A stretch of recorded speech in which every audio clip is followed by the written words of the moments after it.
you very much.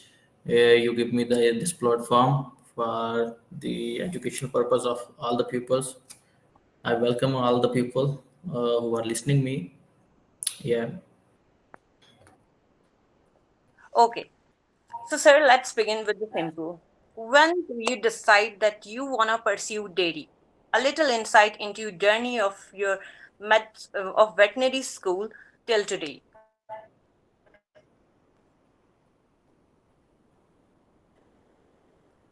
Uh, okay so जैसा कि TVM degree में होता है कि हर स्टूडेंट्स का जो पैशन होता है वो एमबीबीएस के लिए होता है, सेम मेरा भी ऐसे ही था। तो बट अनफॉर्चुनेटली आप कह सकते हैं कि मैं भी आ गया डीवीएम में। तो स्टार्ट में जब डीवीएम ज्वाइन किया तो डेफिनेटली डीवीएम में बहुत सारे जो डिपार्टमेंट्स थे जिसको हम टच कर सकते हैं, मतलब बहुत सारी फील्ड्स हैं। तो स्टार्ट में जब ज्वाइन किया तो लिटिल बिट टफ भी लगा, जैसे कि सिंपल एनाटॉमी स्टार्ट होती है तो सभी लोगों की तरह मुझे भी टफ था सीन। तो जब एक दो सेमेस्टर गुजरे तो मैंने कुछ डिसाइड किया कि मैं कुछ प्रैक्टिकल लर्निंग के लिए अभी से ही काम स्टार्ट करूं। तो आई थिंक सो चौथे सेमेस्टर के बाद मैंने जो है पेट सेंटर ज्वाइन किया। उसमें जो था फिर मैंने 2-3 माह में ऑलमोस्ट तकरीबन प्रैक्टिकल लर्निंग जो थी पेट्स पे वो तकरीबन सीख ली थी। बट क्योंकि मेरा बैकग्राउंड जो था वो एक विलेज से था और वहाँ पे जो मोस्टली पीपल हैं वो लार्ज एनिमल्स को रखते होते हैं। सो देन छठे सेमेस्टर के बाद फिर मेरा थोड़ा सा प्लान चेंज हुआ कि मैं क्यों ना फिर लार्ज एनिमल्स की तरफ जो है वो थोड़ा सा उसका एक्सपीरियंस गेन करूँ। सो उसके लिए मैंने जो फिर स्टार्ट में जो प्री इंटर्नशिप थी वो करना स्टार्ट की। सबसे पहले मैंने बहादुर नगर डेयरी फार्म में प्री इंटर्नशिप की। तो वहाँ पे डेफिनेटली बहुत सारा एक्सपोजर था। वहाँ पे डिफरेंट डिपार्टमेंट्स थे, मीट के थे, डेयरी के थे, शीप एंड गोट्स के थे, इवन जेनेटिक्स पे भी काम हो रहा था। सो जब मैंने वहाँ पे काम किया तो वहाँ पे मुझे काफ़ी सारी चीज़ें जो हैं वो लर्निंग में आई और समझ भी आई कि ये जो फील्ड है वो मेरे लिए सही है। तो उसके बाद फिर मैंने 8वें सेमेस्टर के बाद मिलिट्री डेयरी फार्म में ज्वाइन किया। 2 मंथ की वहाँ पे जो थी इंटर्नशिप की, वहाँ पे भी काफ़ी सारे एक्सपीरियंसेस जो थे वो गेन किए। उसमें आप कह सकते हैं कि बफलो के मेनली फार्म था, वहाँ पे क्रॉस एनिमल भी थे। सो इस तरह जो मैंने फिर लार्ज एनिमल में प्री इंटर्नशिप्स की। तो सेमेस्टर जब एंड हो गया तो वहाँ पे फिर मैंने इंटरव्यू दिया हुबारा बस्टर्ड के लिए। मैं जाना चाहता था दुबई। तो अनफॉर्चुनेटली मेरा जो था इंटरव्यू भी अच्छा हुआ बट मैं सेलेक्ट नहीं हो पाया। तो उसके बाद फिर मैंने जो है वो डेयरी फार्म की तरफ सबसे पहले इंटर्नशिप अपनी स्टार्ट की। तो जब इंटर्नशिप में जाते हैं तो डेफिनेटली सभी को प्रॉब्लम्स आते हैं, क्योंकि आप एक यूनिवर्सिटी से निकल के जाते हैं तो वहाँ पर आपके रेजिडेंस प्लस आपका जो खाना होता है वो आपके स्टैंडर्ड का नहीं होता। बट मैंने बहुत मुश्किल से वो इंटर्नशिप निकाली, तब मेरा प्लान भी चेंज हुआ कि डेली सेक्टर टफ है, मैंने छोड़ना है। बट अनफॉर्चुनेटली मैं चलता गया। ये था, बट मैंने मेहनत की, थोड़ी सी चीज़ों को सीखा, ऑलरेडी मुझे एक्सपीरियंस था। तो वहाँ पे मुझे जो मेरा सीनियर मैनेजर था उसका जो है वो गवर्नमेंट जॉब होगी, वो छोड़ गया। तो उन्होंने मुझे जो थी वो फार्म मैनेजर की जॉब दे दी। सो फर्स्ट मेरी जॉब इलाही डेयरी फार्म लाहौर में हुई। 500 का हट था वहाँ पर। सो 1 साल मैंने वहाँ काम किया। उसके बाद फिर मैं मूव हो गया फैसलाबाद। वहाँ पे मैंने डेयरी फार्म ज्वाइन किया। वहाँ से बेस से मैंने स्टार्ट किया। एक न्यू प्रोजेक्ट था 50 एनिमल का। तो वहाँ पे उसको मैंने लेके तकरीबन 600 एनिमल तक गया। तो इसी दरमियान मुझे जब मार्केटिंग में हमारे दोस्त आते हैं तो मुझे फील हुआ कि मुझे एमफिल करना चाहिए, और ख़ास करके न्यूट्रिशन में। तो मैंने विद जॉब जो है फिर यूनिवर्सिटी एग्रीकल्चर फैसलाबाद से एमफिल किया। तो 5 साल बाद फिर मैं मूव हो गया यहाँ पे एचआरएम डेयरीज के पास।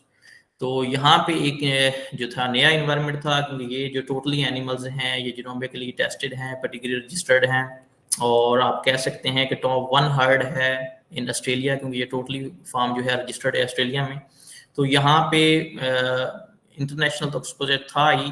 तो यहाँ पे फ़ायदा ये हुआ कि यहाँ पे मल्टीनेशनल बंदे की अप्रोच हुई थी, जिसमें बहुत सारे विजिटर जो हैं वो नॉर्वे से भी आते हैं, ऑस्ट्रेलिया से भी आते हैं। तो उनके साथ इंटेलेक्चुअल हुआ। तो सारी चीज़ें जो थी वो यहाँ पे मुझे न्यू एक्सपीरियंस जो है उसमें आप कह सकते हैं कि सर्जरीज मैंने यहाँ पे सीखी। कह सकते हैं कि जो बैनुल-अक़वामी फार्मर्स के साथ एक्सपोजर था वो बढ़ा। फिर मैंने यहीं पे अपना यूट्यूब चैनल भी स्टार्ट किया, तो उसके साथ जो मेरे और ताल्लुक थे फार्मर के साथ वो काफ़ी स्ट्रॉन्ग हो गए। सो ये मेरी जर्नी थी in dairy sector.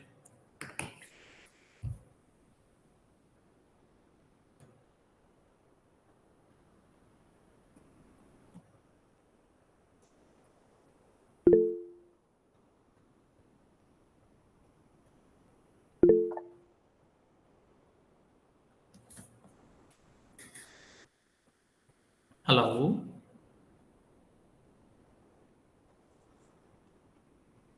Yes. All right, sir. Thank you so much. हम next पे चलते हैं, sir. What are the major challenges are you facing in the dairy sector today? Okay, major challenge में काफ़ी सारी चीज़ें हैं। अभी जो मैं करंट अगर स्टेटस बताऊं डेयरी सेक्टर का पाकिस्तान में, तो पाकिस्तान का डेयरी अब जो है वो टोटली शिफ्ट हो गया मॉडर्न डेयरी फार्मिंग की तरफ। एनिमल्स मोस्टली हमारे पास एक्सोटिक आ गए हैं, जिसमें आप कह सकते हैं अमेरिका से कुछ एनिमल्स आ गए हैं और ऑस्ट्रेलिया से बहुत सारी इंपोर्ट हो रही है, नॉर्वे से आ रहे हैं। सो टोटली अब जो फार्मिंग है वो शिफ्ट हो गई है टुवर्ड्स मॉडर्न डेयरी फार्मिंग। तो चैलेंज इसमें काफ़ी सारे हैं, उसमें मैं कुछ जो हैं वो यहाँ पे शेयर करता हूँ। सबसे पहले अगर हम बात करें तो डिजीज़ मैनेजमेंट है। वहाँ पे हमें जो एक्सोटिक एनिमल्स आते हैं तो उसमें डिजीज़ जो होती है वो डिफरेंट होती है हमारे लोकल एनिमल्स के हिसाब से। फॉर एग्जांपल अगर हम कुछ डिसीज़ की बात करें तो मस्टाइटिस है, रिप्रोडक्टिव इश्यूज़ हैं, प्रेगनेंसी बहुत जो उनमें है उन प्रॉब्लम होती है। इस तरह लेमनेस के इश्यूज़ हैं। अगर हम मेजर दूसरी तरफ जाएं तो न्यूट्रिशनल एंड फीडिंग स्ट्रेटजीज, यहाँ पे मेनली जो फोकस होता है न्यूट्रिशन पे होता है, क्योंकि ये हाई प्रोड्यूसिंग एनिमल होते हैं और आपके फार्म की टोटल जो इकोनॉमिक्स होती है वो उनकी प्रोडक्शन पे डिपेंड कर रही होती है।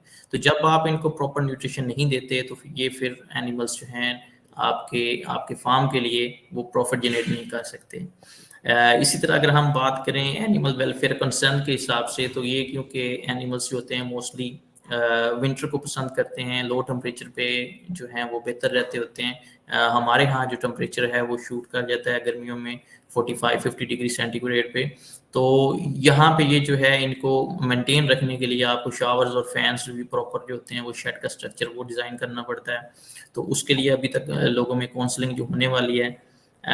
मेन इसी तरह हम बात करें तो इकोनॉमिक प्रेशर है, जिसमें मार्केट फ्लक्चुएशंस हैं, मिल्क के रेट्स जो हैं वो अप डाउन होते रहते हैं, जिसकी वजह से फार्मर्स जो हैं वो मोस्टली परेशान हो जाते हैं कि ये बिजनेस करना चाहिए या नहीं है। इसी तरह हाई प्रोडक्शन कॉस्ट हैं, उसमें जो न्यूट्रिशन है ख़ास करके उसके इंग्रेडिएंट्स क्योंकि बाहर से ही इंपोर्ट होके आते हैं सारे, तो उनके रेट्स जो हैं वो हाई हो जाते हैं, तो जिसकी बेस पे आप जो अपनी प्रोडक्शन या एनिमल से दूध जो लेते हैं वो प्रॉफिटेबल नहीं रह जाता। Okay. जी, ये So my कुछ next, बेसिक थे। yes, please. ये जी Okay. आगे चलते हैं। Okay, sir, my next question is, in your opinion, what are the setbacks in the dairy sector in Pakistan, and does it have potential to set its feet in international market? इसमें अगर हम basically setbacks इसके देखें तो यहाँ पे सबसे जो बड़ा इशू है वो limited access to quality veterinary care and expertise हैं। हमारे यहाँ मोस्टली जो अभी वेटरनेरियन हैं जो फ्रेश आ रहे हैं या कि फील्ड में हैं, बहुत ही कम वेटरनेरियन जो हैं जो टोटली क्वालिफाइड होते हैं और इस सेटअप को समझ सकते हैं, क्योंकि मोस्टली हमारे यूनिवर्सिटीज़ में जो हमें पढ़ाया जाता है और जो हमें बताया जाता है वो टोटली जो है वो अब यहाँ पे यूटिलाइज नहीं होता। हमारा जो बेसिक होता है फोकस वो लोकल एनिमल्स पे होता है, बट ये क्योंकि एनिमल्स जो हैं एक्सोटिक हैं और मेनली अगर हम हॉल्स्टीन फ्रीजियन की बात करें तो पूरी दुनिया में हाई प्रोड्यूसिंग एनिमल है, सो जितनी प्रोडक्शन हाई होती है उसके उतने ही इश्यूज जो हैं वो बढ़ते जाते हैं। तो क्वालिटी वेटरनेरियन जो है अभी मार्केट में बहुत शार्ट हैं। इवन अभी बहुत सारे फार्म्स पे जो वेटरनेरियन चाहिए होते हैं लेकिन मार्केट में मिल नहीं रहे होते जो कि ऑनर की सेटिस्फेक्शन पूरी कर सके या उस सिस्टम को लेकर चले। इस तरह इनएडिक्वेट इंफ्रास्ट्रक्चर है, उसमें जो खास करके हमारे शेड्स का डिज़ाइन होता है वो अभी भी प्रॉपर नहीं होता। मोस्टली पीपल अब एजुकेटेड हो गए हैं बट स्टिल अभी बहुत सारा गैप है कि वो अपना प्रॉपर शेड का डिज़ाइन उनका नहीं होता, कूलिंग सिस्टम नहीं होता उनका। तो जब वो चीज़ें नहीं होती तो फिर एनिमल्स इंपोर्ट कर लेता है फार्मर्स, बट उसको प्रॉपर मेंटेनेंस ना देने की वजह से वो अपने फार्म का जो है वो नुकसान कर बैठता है। इस तरह हाई इंसिडेंस ऑफ डिजीजेज है, जिसमें नॉर्मली अगर हम बात करें तो बाहर की कंट्रीज जो हैं वो बहुत सारी डिजीजेज से फ्री हैं। लाइक अगर हम बात करें फुट एंड माउथ की, तो वो मेजर डिजीज़ है, मोस्टली कंट्रीज उससे फ्री होती हैं, बट पाकिस्तान में उसकी बहुत ज़्यादा आउटब्रेक्स आती हैं। इसी तरह ब्रूसेला की आउटब्रेक्स आती हैं। इसी तरह आप क्लोस्ट्रीडिया की आउटब्रेक्स आती हैं। सो इन आउटब्रेक्स की वजह से एनिमल्स जो हैं वो मोर्टेलिटी होती है और फार्मर्स हर साल अपना जो है वो नुकसान कर बैठता है। इसी तरह dependence on important feed and equipments, क्योंकि टोटली जो है मॉडर्न डेयरी फार्मिंग में हमें जितने भी इक्विपमेंट्स चाहिए होते हैं वो हम बाहर से इंपोर्ट करते हैं। इसमें आप मिल्किंग पार्लर की बात कर लें तो वो भी बाहर से आता है। अदर शेड के स्ट्रक्चर में फैंस की बात कर लें, स्टॉल्स की बात कर लें, तो ये सब चीज़ें क्योंकि बाहर से इंपोर्ट होकर आती हैं, तो इसलिए हमें जो है हाई इंफ्रास्ट्रक्चर लगाने, हाई कॉस्ट की बेस पे इंफ्रास्ट्रक्चर खड़ा करना पड़ता है। तो इसके लिए बहुत सारी जो है वो आपको बैकग्राउंड में पैसा लग जाता है, तो ये भी एक इशू है। इसी तरह फीड की बात करें तो फीड के टोटली इंग्रेडिएंट्स जो हैं जो मोस्टली फीड में यूज होते हैं एनिमल्स के, लाइक सोया, कनोला, ये सारे जो हैं इंपोर्ट होके बाहर से आते हैं। सिमिलरली फीड एडिटिव्स जितने हैं, बाईपास फैट्स हो गई, मिनरल्स हो गए, तो ये सब बाहर से इंपोर्ट होकर आते हैं। तो जब इंटरनेशनल मार्केट में प्राइसेस चेंज होती हैं तो वो डायरेक्टली इम्पैक्ट करती हैं फार्मर्स को। जबकि अगर इसके बरअक्स हम मिल्क की प्राइस देखें तो मिल्क की प्राइस जो है वो वहीं तक खड़ी रहती है। तो ये कुछ सेटबैक्स थे जो कि डेयरी अभी पाकिस्तान में चल रहे हैं।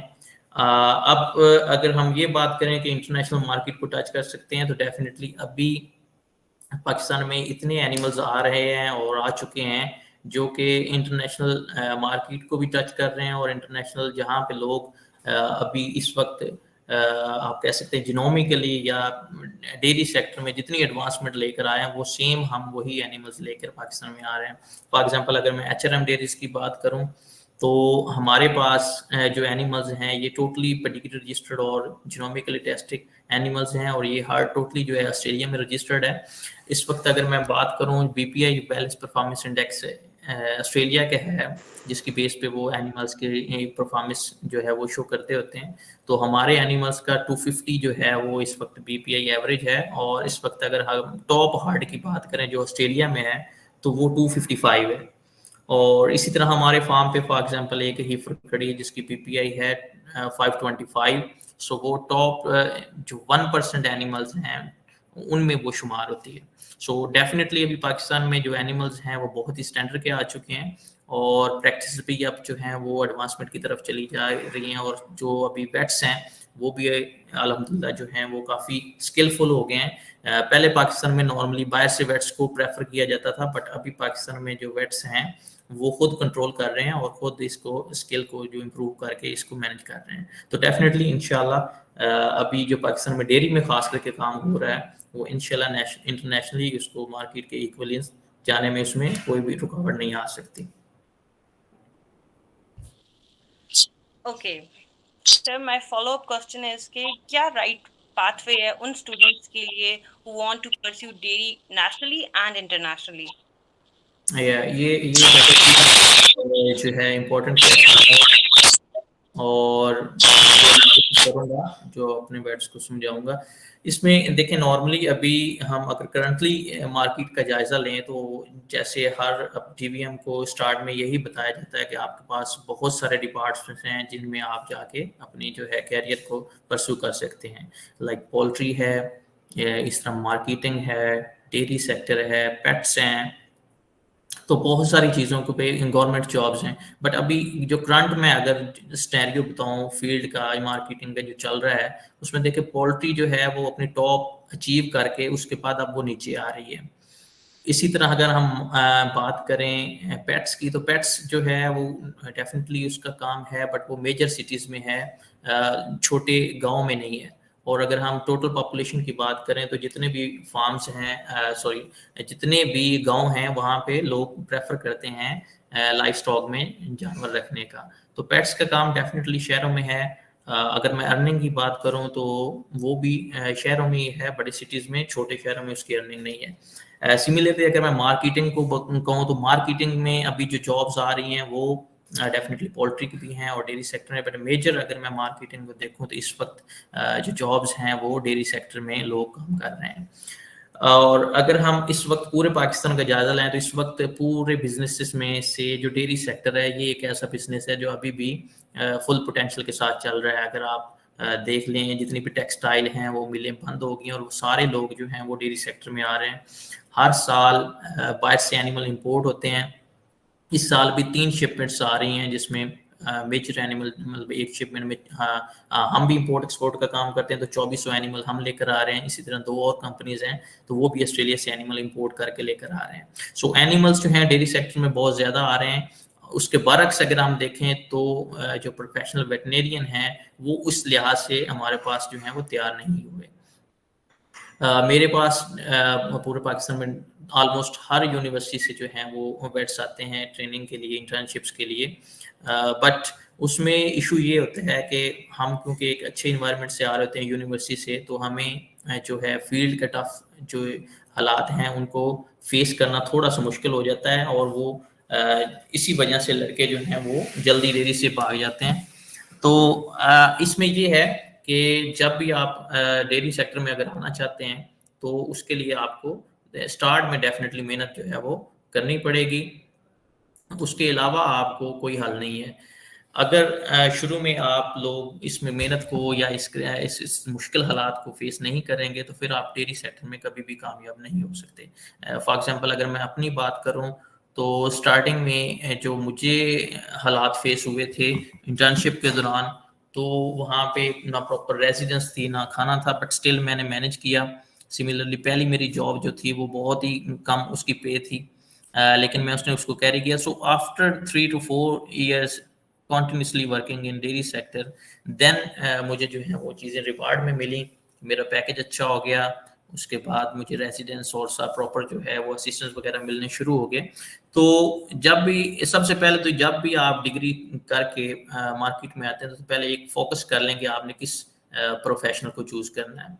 तो कोशिश करें स्टार्ट में जिस प्रोफेशन को आप चूज करते हैं, जो चाहे पेट्स है, पोल्ट्री है या डेयरी सेक्टर है, तो कोशिश करें कि उसी ही को लेकर आगे चलें।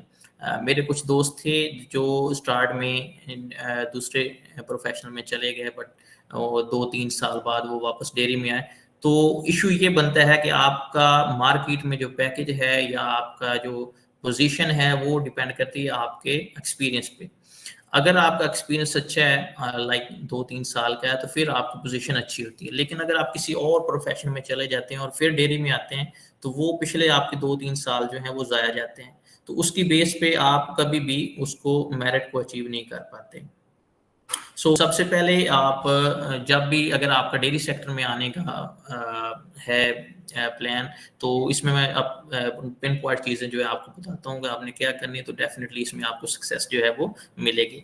सो अगर आप के सेमेस्टर छठे सेमेस्टर से हैं तो कोशिश करें कि 6 सेमेस्टर के बाद 1-2 प्री इंटर्नशिप जो हैं वो डेयरी सेक्टर में लगाएं, किसी भी फॉर्म पे जो वेल नोन हो, कमर्शियल सेटअप हो।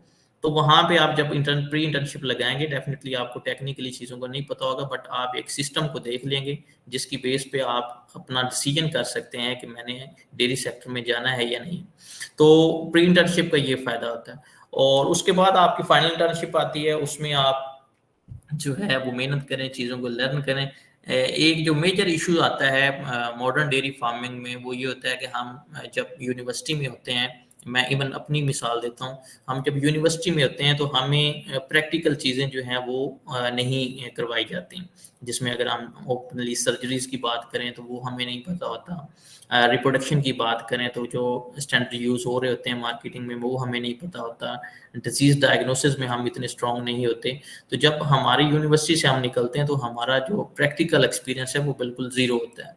तो ये मैं अपनी भी बात कर रहा हूँ क्योंकि मैं जब यूनिवर्सिटी से निकला था तो मेरे तमाम एक्सपीरियंसेस जो थे वो ज़ीरो थे। और ये जो जितनी मैंने लर्निंग की है, सर्जरीज, न्यूट्रिशन, रिप्रोडक्शन, ये मैंने आगे खुद फार्म में आके सीखी है। लेकिन अभी आपके लिए जो मैंने अपनी लर्निंग की है वो मैंने खुद की है और मुझे डेफिनेटली उसमें काफ़ी टाइम लगा है।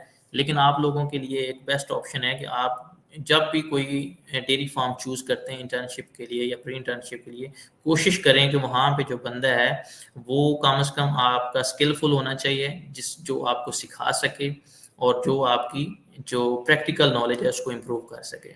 सो प्री इंटर्नशिप करें वहाँ पे जाके, उसके बाद जो पहली जॉब आपकी होती है वो डेफिनेटली टफ होती है, उसमें आपके पैकेजेस कम होते हैं, आप लोगों को इतनी जो है वो अकोमोडेशन अच्छी नहीं मिलती फार्म्स पे, लेकिन जब आप कॉन्टिन्यूसली मेहनत करते हैं, 1 साल अच्छा निकालते हैं किसी भी फार्म पे जो वेल रेप्यूटेड हो, तो फिर आपको रिवार्ड जो है वो 1-2 साल बाद मिलना शुरू हो जाता है।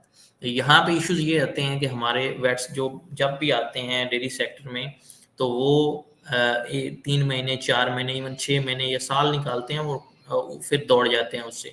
तो अगर जब पता कि आप स्टेबिलिटी नहीं होगी आपकी, आप पेशेंस से काम नहीं करेंगे, तो आप कभी भी आप सक्सेसफुल जो फार्मर्स हैं, सॉरी वेट्स हैं, वो नहीं बन सकते हैं।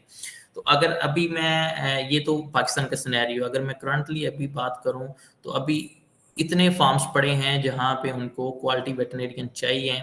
इवन मेरे पास बहुत सारे जॉब्स अपॉर्चुनिटीज आती हैं, बट मैं किसी को रेफर नहीं कर पाता, क्योंकि फार्मर्स के जो हैं वो करोड़ों का इन्वेस्टमेंट होती है, और जब उनका एक एक एनिमल जो है वो 10 लाख से 15 लाख का होता है, तो उनकी कोशिश होती है कि वो एक क्वालिटी वेटरनेरियन रखें। उनको पैकेज का कोई मसला नहीं है, वो अच्छा पैकेज देते हैं। आप 2 लाख से 3 लाख पैकेज कोई बड़ी बात नहीं है डेयरी सेक्टर में। अगर आपके पास स्किल्स हैं, आपके पास नॉलेज है डेयरी सेक्टर में, तो आपको ये पैकेज आराम से किसी भी फार्म से मिल सकता है। लेकिन अगर आपके पास स्किल्स नहीं है, आपके पास इन एनिमल्स को चलाने के लिए आपके पास नॉलेज नहीं है, तो फिर आपको कोई भी फार्मर जो है वो रखना नहीं पसंद करेगा, इवन आपको कोई रेफरेंस के तौर पे भी नहीं भेजेगा। तो कोशिश करें कि जितनी भी स्किल्स हैं वो सीखें और मेहनत करें।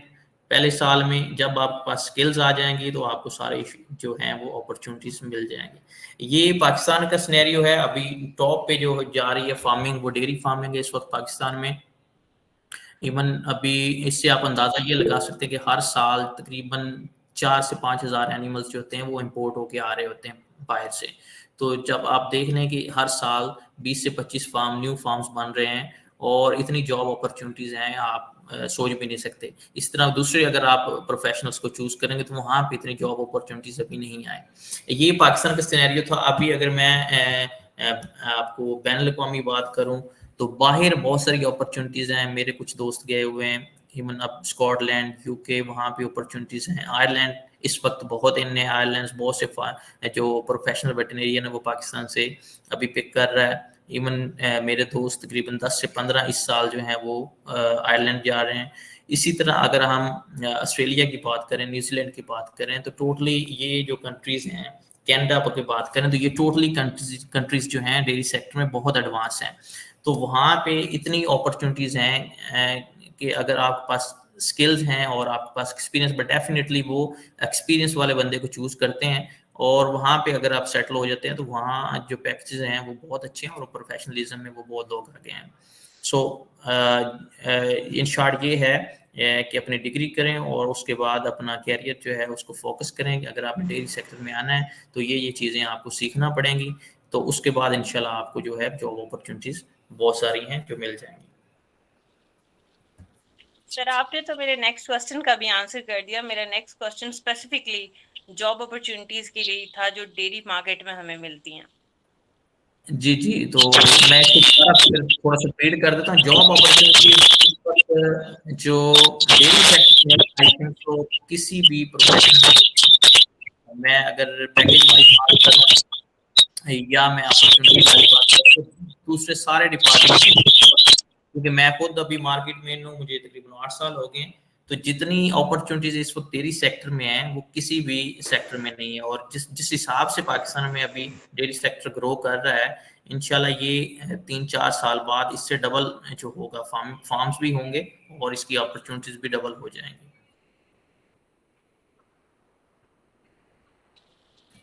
Okay. Sir, what should be the day-old competency skills for a dairy student?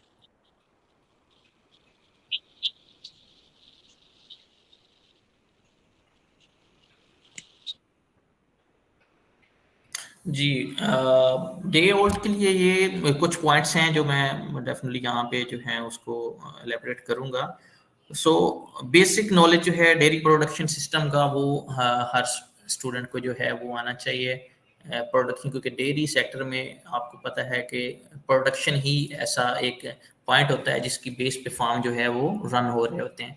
अगर आपके एनिमल्स दूध नहीं दे रहे होंगे तो आपका फार्म जो है वो प्रॉफिट में नहीं कमा सकेगा और ना ही वो आगे जा सकेगा। सो सबसे पहले आपको प्रोडक्शन सिस्टम जो है उसको समझना पड़ता है, और प्रोडक्शन सिस्टम के पीछे बहुत सारी चीज़ें होती हैं जिनकी बेस पे प्रोडक्शन को आप मेंटेन कर सकते हैं। अगर मैं उनमें से बात करूं तो बैलेंस न्यूट्रिशन जो है वो सबसे पहली चीज़ है। आपको पता अगर है तो 70% जो फार्म की कॉस्ट होती है वो आपके फार्म पे फीडिंग की होती है। तो सबसे पहले न्यूट्रिशन को समझना बहुत ज़रूरी है।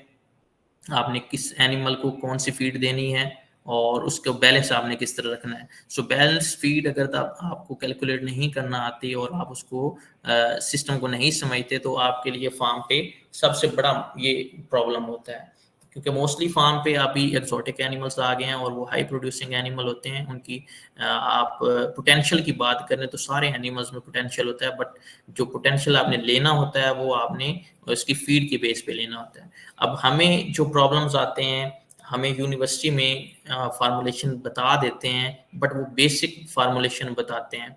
हमें एक्सेल पे करवा देते हैं या अगर कोई सॉफ्टवेयर करवाते हैं तो उसको फुल जो है उसको हमें यूज़ करना वो नहीं सिखाते।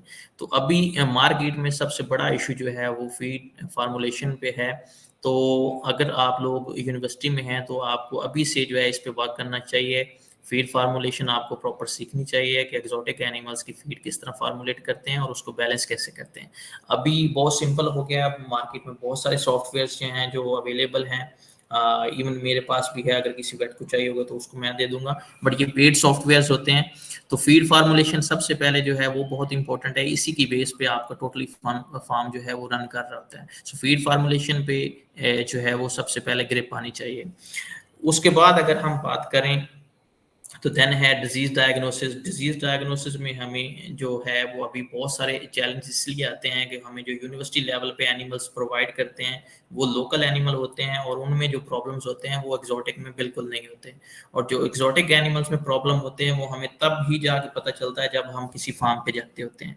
सो सबसे पहले जो है वो डिजीज डायग्नोसिस का जो है वो आपको इलम होना चाहिए कि एक्सोटिक ब्रीड्स में से कौन कौन सी डिजीज होती हैं। अब एक और बड़ा इशू है कि जब हम थ्योरेटिकली पढ़ते होते हैं तो क्योंकि ये होम बेस्ड ब्रीड्स जो होती हैं वो बाहर की कंट्रीज की होती हैं और वहाँ पे ये डिजीज फ्री कंट्रीज होती हैं, तो वहाँ पे वो इश्यूज आते ही नहीं हैं। बट जब वो यहाँ पे आते हैं तो एक तो हार्ट इन्वायरमेंट होता है उसकी वजह से, और उनकी इम्यूनिटी जो है वो डाउन हो जाती है और वो डिजीजेज जो हैं अपॉर्चुनिस्टिक डिजीजेज हैं बहुत सारी, जो कि आके लीथल होती हैं और एक्यूट होती हैं। फार्म्स पे जब इंटर होती हैं तो वो बहुत सारी मोर्टेलिटीज कर जाती हैं। तो बेसिक आपको पता होना चाहिए कि कौन कौन सी डिजीजेस जो हैं वो एनिमल्स में आती हैं और उनका जो है वो प्रिवेंशन कैसे हम कर सकते हैं और उनको ट्रीटमेंट कैसे कर सकते हैं। तो ये नॉलेज होना चाहिए। इसी डिजीज के रिलेटेड अगर मैं कुछ जो डिजीजेज हैं जिसकी हमें सर्जरीज जो हैं वो बेसिकली आनी चाहिए, जबकि जो कि हमें फार्म्स पे आते हैं प्रॉब्लम, लेकिन यूनिवर्सिटी में हमें उनकी तरफ कोई ना ही तो बताया जाता है और ना ही हमें वहाँ पे स्किल सिखाई जाती है। इसमें एक मेजर डिजीज है एबोमेसल डिस्प्लेसमेंट है। तो ये एक्सोटिक एनिमल्स में खास करके हॉल्सन फ्रीजियन में बहुत बड़ा इशू है। तो ये बेसिक सर्जरी जो है हमें इसकी डायग्नोसिस इवन नहीं बताई जाती यूनिवर्सिटी लेवल पे। तो ये लाजमी आपको आना चाहिए कौन कौन सी डिजीज़ हैं और उसकी डायग्नोसिस हम किस तरह प्रॉपर कर सकते हैं। इसी तरह अगर हम प्रिवेंशन की बात करें तो कौन से वैक्सीनेशन शेड्यूल्स हैं वो हमें फॉलो करने चाहिए जिसकी बेस पे हमारे एनिमल्स में वो प्रॉब्लम्स ना आए। तो ये डिजीज़ के रिलेटेड था। थर्ड पे जो है वो बेसिक मैनेजमेंट है एनिमल्स की। अगर मैं इसको जर्नल करूँ तो अभी जो फार्म्स पे मोस्टली फार्मर्स हैं वो कहते हैं कि हमें एक वेट नहीं चाहिए, हमें एक फार्म मैनेजर चाहिए। सो फार्म मैनेजर का मतलब क्या होता है कि उसको टोटली जो मैनेजमेंट है वो फार्म की आनी चाहिए। उसमें एनिमल्स का स्ट्रक्चर, शेड का स्ट्रक्चर है तो वो किस तरह होना चाहिए, आपका कूलिंग सिस्टम किस तरह वर्क करना चाहिए, शावर और फैंस, आपकी फीड की किस तरह फार्मूलेशन होनी चाहिए, इवन आप फीड की जो बैलेंस है, इन आउट है, वो आप किस तरह चेक कर सकते हैं। तो ये सारी चीज़ें जो हैं ये एक फार्म मैनेजर के अंडर आती हैं। वेट का काम अब फार्म्स पे मोस्टली नहीं रहा, क्योंकि वेट्स कम, अगर हम टिपिकली कहें तो वेट्स जो हैं वो बेसिकली आप कह सकते हैं कि डिजीज के अगेंस्ट काम करता है। तो अभी फार्मर्स को वेट नहीं चाहिए होता, वो फार्म मैनेजर को देख रहे होते हैं जो उनके पूरे फार्म का टेक ओवर ले और सारे फार्म को चलाए।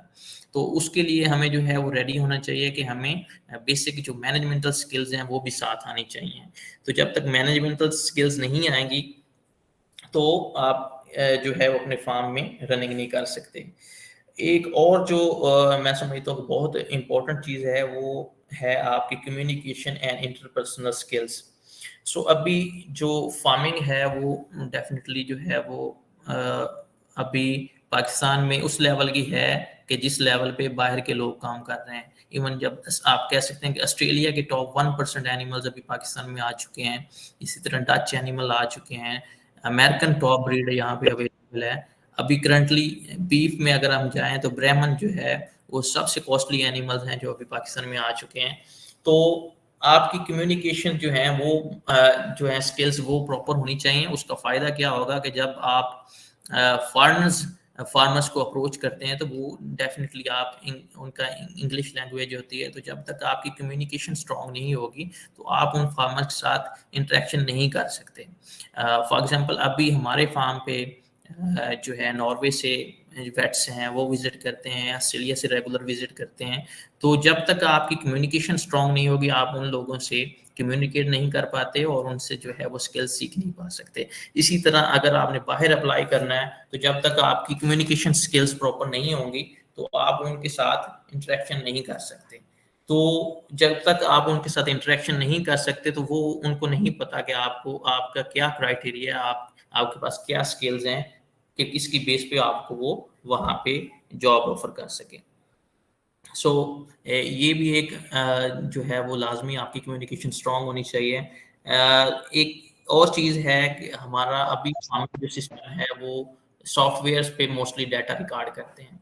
सो अभी मैनुअल फार्मिंग पे डाटा रिकॉर्ड करना बहुत मुश्किल हो गया है। सो सॉफ्टवेयर जो हैं वो डिफरेंट मार्केट में अवेलेबल हैं जो कि फार्मर्स अभी जो हैं अपने फार्म पे लगवाते होते हैं। सो सॉफ्टवेयर हमें यूनिवर्सिटी लेवल पे कोई नहीं बताता कि डाटा किस तरह मेंटेन करना चाहिए। सो सॉफ्टवेयर्स अभी तक जो मार्केट में आ चुके हैं उनका आपके पास लाजमी जो है वो नॉलेज होना चाहिए कि कौन से सॉफ्टवेयर को किस लिए हम किस तरह हम यूज़ कर सकते हैं और किस तरह उसका डाटा जो है वो हम जो है वो सेव कर सकते हैं।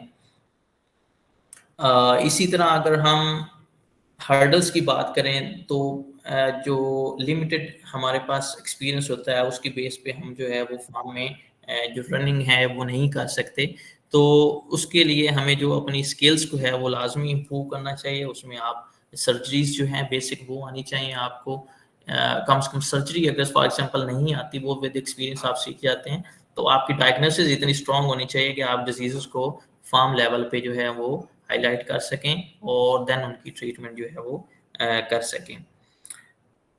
सो ये बेसिक कुछ थे पॉइंट्स। आई थिंक इसमें काफ़ी आपको हेल्प मिली होगी। जी।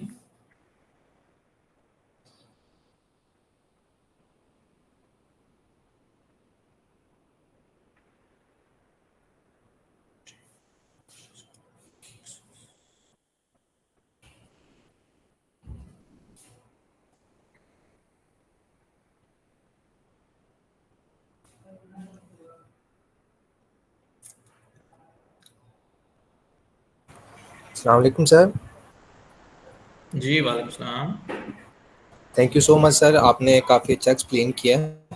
अब कुछ हमारे ऑडियंस में से किसी के सवाल आते हैं तो हम एक एक करके उनको इजाज़त देते हैं ताकि वो आपसे सवाल कर सकें। जी जी जी, सुहेब साजिद, आपने हैंड रेज किया हुआ, काइंडली आप अपना सवाल पूछ सकते हैं।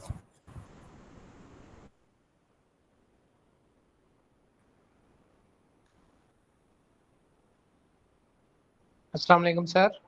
वालेकुम सलाम।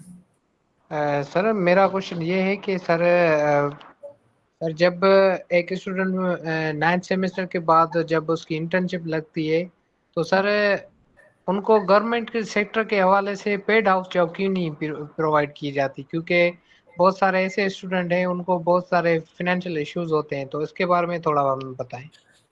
जी जी, तो इसमें ऐसे बेसिकली मसला ये है कि जब जब हम बेसिकली मैंने जब फाइनल इंटर्नशिप की थी तो मैंने विद स्टाइपेंड ही की थी। अभी इशू ये आ गया है कि कुछ प्राइवेट यूनिवर्सिटी के ऐड होने की वजह से और सारी यूनिवर्सिटी में जो है सीट्स डीवीएम की वो बहुत बढ़ गई हैं। अब इशू क्या आता है कि पहले ये होता था कि फार्मर्स जो थे वो इंटर्नी जो थे वो यूनिवर्सिटी से हायर करते थे।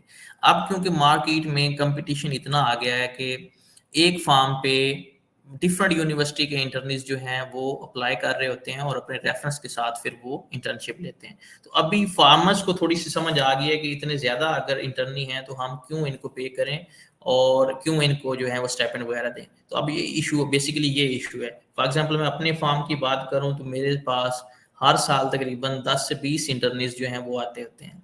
तो फार्मर्स अब जो ऑनर है वो आपको अकोमोडेशन दे रहा होता है, साथ आपको जो है वो खाना प्रोवाइड कर रहा होता है, तो उसकी डेली जो कॉस्ट है पर इंटर्नी वो उसकी लग रही होती है। बट क्योंकि उसने अपनी टीम फार्म पे सेट की होती है तो उसको जरूरत नहीं होती इंटर्नी की। तो ये अनफॉर्चुनेटली अभी इशू यही है कि हाई कंपटीशन की वजह से स्टाइपेंड जो है वो अभी डेयरी फार्मिंग पे लोगों ने है जो वो बंद कर दिया।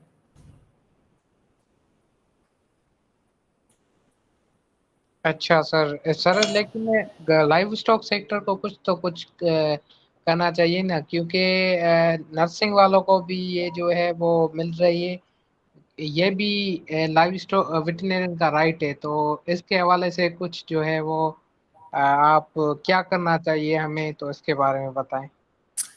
इसमें बेसिकली अनफॉर्चुनेटली हमारे मुल्क में अभी हालात काफ़ी ख़राब हो गए हैं। अगर मैं एक्चुअली अपनी बात करूँ 2016 के बाद जो गवर्नमेंट सेक्टर में जॉब्स आई हैं जो वेटरनरी ऑफिसर की आई हैं वो तकरीबन ना होने के बराबर है। तो उसकी वजह से एक तो जॉब्स की किल्लत जो है वो आप कह सकते हैं आ गई है। और गवर्नमेंट डेफिनेटली लाइफ स्टॉक में अभी तक कोई जो इम्प्रूवमेंट वो नहीं लेकर आ रही। जो डेयरी सेक्टर में अभी जो डेवलपमेंट हो रही है या एडवांसमेंट आ रही है ये टोटली जो है वो कमर्शियल सेटअप वाले लोग जो हैं वो अपनी इन्वेस्टमेंट से कर रहे हैं। गवर्नमेंट की अभी तक कोई पॉलिसी नहीं आई कि जो कि फार्मर्स को जो है वो सपोर्ट करती है। तो ये अनफॉर्चुनेटली है। अब इसमें बेहतर क्या हो सकता है, तो ये इस तरह हो सकता है कि जो वेट्स अभी फार्म्स पे काम कर रहे हैं वो इसमें डेफिनेटली हेल्पफुल हो सकते हैं कि वो अपने ओनर्स को फार्मर्स को जो है वो इस बात पे कायल करें कि जो भी इंटर्नीज आते हैं उनको स्टाइपेंड मिला जाए। तो इस तरह ये इम्प्रूवमेंट आ सकती है। अदरवाइज गवर्नमेंट की तरफ से इसमें कोई भी इम्प्रूवमेंट नहीं आई और ना ही मुझे लग रहा है कि नेक्स्ट कुछ सालों तक वो आएगी।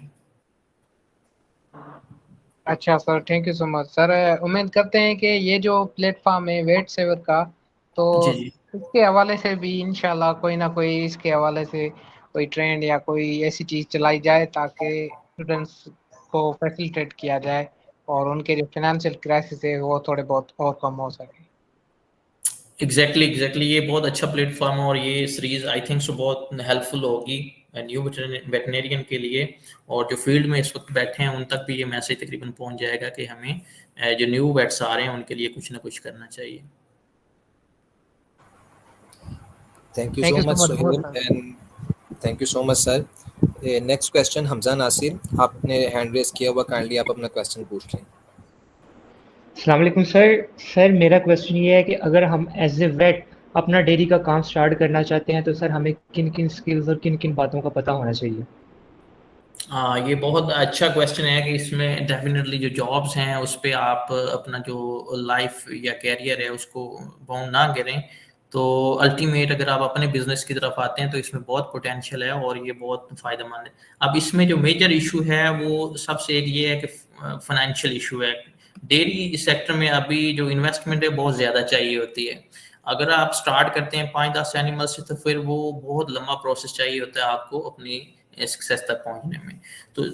तो स्टार्ट में अगर आप एक अच्छे सेटअप के साथ चलते हैं, आपके पास अच्छे नंबर ऑफ एनिमल्स हैं, तो ये बिजनेस बहुत ही अच्छा है। अब वेट्स को क्या करना चाहिए, तो उसमें मैं जो मशवरा दूंगा कि स्ट्रेट फॉरवर्ड डिग्री के बाद आपको ये बिजनेस बिल्कुल नहीं करना चाहिए।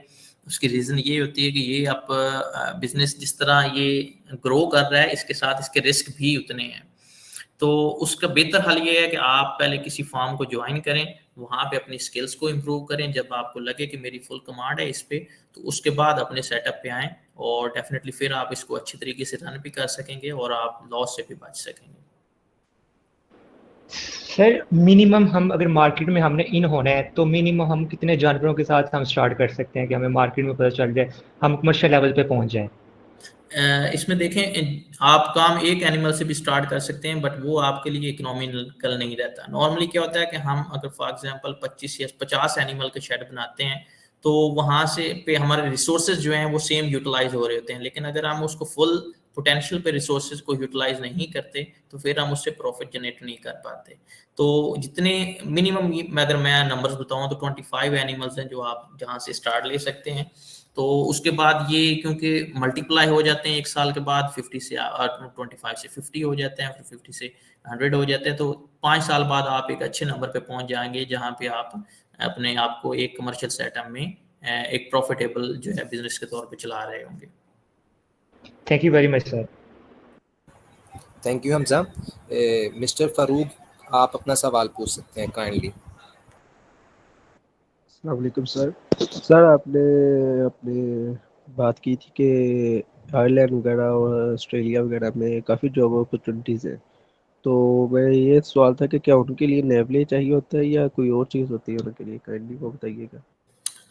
नहीं, उनके लिए नेवले नहीं चाहिए होता। नेवले आपका एज ए वेट वहाँ पे आप काम करने के लिए वहाँ के पेपर जो है वो देते होते हैं नेवले कैंडियन। मतलब इस तरह ऑस्ट्रेलिया है तो वो ऑस्ट्रेलिया और न्यूजीलैंड का सेम है, वहाँ पे आपको देना पड़ता है। यूके की बात करें तो वो भी अपना लेते हैं, आयरलैंड भी अपना लेते हैं। आप बेसिकली वहाँ पे एज ए वेट नहीं जा रहे होते, आप वहाँ पे जा रहे होते हैं फार्म मैनेजर के तौर पे या असिस्टेंट फार्म मैनेजर के तौर पे जा रहे होते हैं, या फिर आप एज ए सुपरवाइजर जा रहे होते हैं। तो उनके लिए आपको किसी किस्म के पेपर जो है वो नहीं देना पड़ता। उसके लिए जो उनका क्राइटेरिया मोस्टली होता है वो ये होता है कि आपके पास एक्सपीरियंस होना चाहिए 1-2 साल का। तो उसकी बेस पे, वो एक्सपीरियंस की बेस पे आपको जो है वो चूज करते हैं और आप वहाँ पे डायरेक्ट जाके काम कर सकते हैं। उसके लिए आपकी बेसिकली डिग्री वो नहीं देखते, आपका एक्सपीरियंस देखते हैं कि फार्मिंग में, डेयरी फार्मिंग में उनका एक्सपीरियंस आपका कितना है। सो वो आपको वहाँ पे कोई पेपर नहीं देना पड़ता। Thank you sir. Thank you Farooq, ये सवाल मेरा भी था, आपने एड्रेस कर दिया। जी मुदस्सिर शबीर, आपका क्या सवाल है? सर मेरा ये क्वेश्चन है कि ड्यूरिंग यूनिवर्सिटी जब हम पढ़े होते हैं तो वो कौन कौन से एस्पेक्ट्स हैं जो हम जिन पे हम फोकस करें ताकि आगे जब हम डेयरी को परसू करें तो हमारे लिए वो एक पुशअप का काम करें, हमें जाके वो फ़ायदेमंद साबित हों। यूनिवर्सिटी के अंदर मतलब यूनिवर्सिटी में होते हुए कंटेंट्स को देखते हुए हमें किन पॉइंट्स पे फोकस करना चाहिए? जी, ये काफ़ी इंटरेस्टिंग क्वेश्चन है, क्योंकि इस पे जो मैं अगर अपना बताऊं तो नॉर्मली हमें यूनिवर्सिटी में बहुत सारा सिलेबस जो है वो पढ़ा देते हैं, बट जो कि एक्चुअली फील्ड में वो यूटिलाइज ही नहीं हो रहा होता। तो जिन पॉइंट्स पे हमें फोकस करना चाहिए, जो हमारी ज़रूरत है प्रोफेशनल लाइफ में, वो हाँ यूनिवर्सिटी उसको हाईलाइट ही नहीं करती।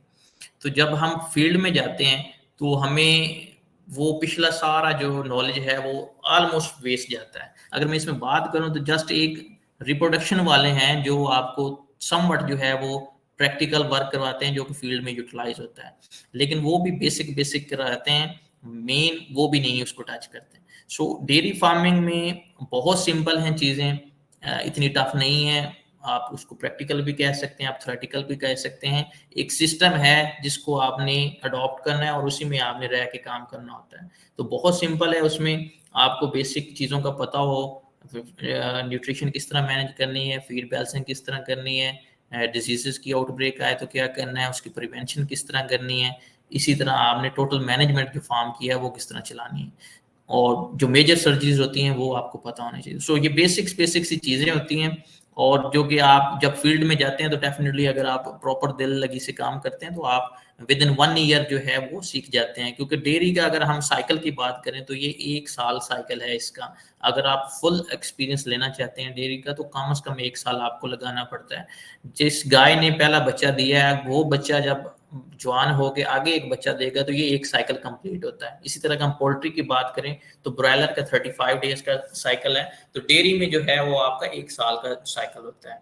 तो ये चीजें आपको जो है वो कैसे पता चल सकती हैं ड्यूरिंग स्टडीज या ड्यूरिंग यूनिवर्सिटी, तो उसका बेहतर हाल ये है कि आप एक जो है pre internship during summer break लाजमी किसी फार्म पे लगाएं, ताकि आपको आइडिया हो कि वहाँ पे सिस्टम किस तरह रन करता है और वहाँ पे चैलेंजेस क्या हैं। तो जब आपको इन चीज़ों का पता चल जाएगा तो फिर आप definitely during university during studies अपना फोकस जो है उन क्वेश्चंस पे कर सकते हैं या उस फील्ड में कर सकते हैं। Okay sir, thank you. Thank you Mudassir, आपका सवाल काफ़ी अच्छा था, हम सब के लिए काफ़ी हेल्पफुल रहेगा ये। तो सिर्फ आप अपना सवाल पूछ सकते हैं। अस्सलाम वालेकुम सर। वालेकुम सलाम।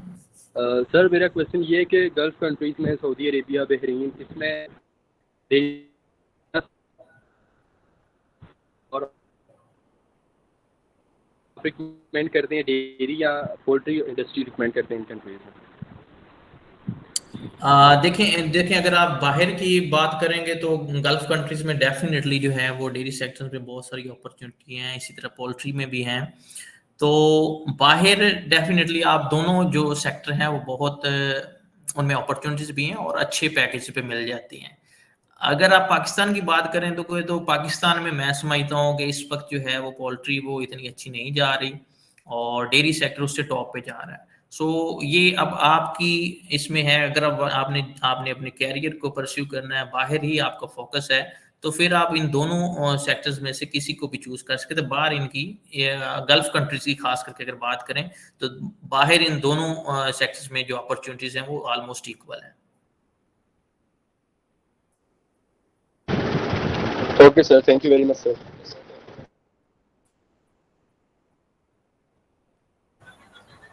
Thank you. तो सिर्फ मोहम्मद दाऊद आप अपना सवाल पूछ सकते हैं।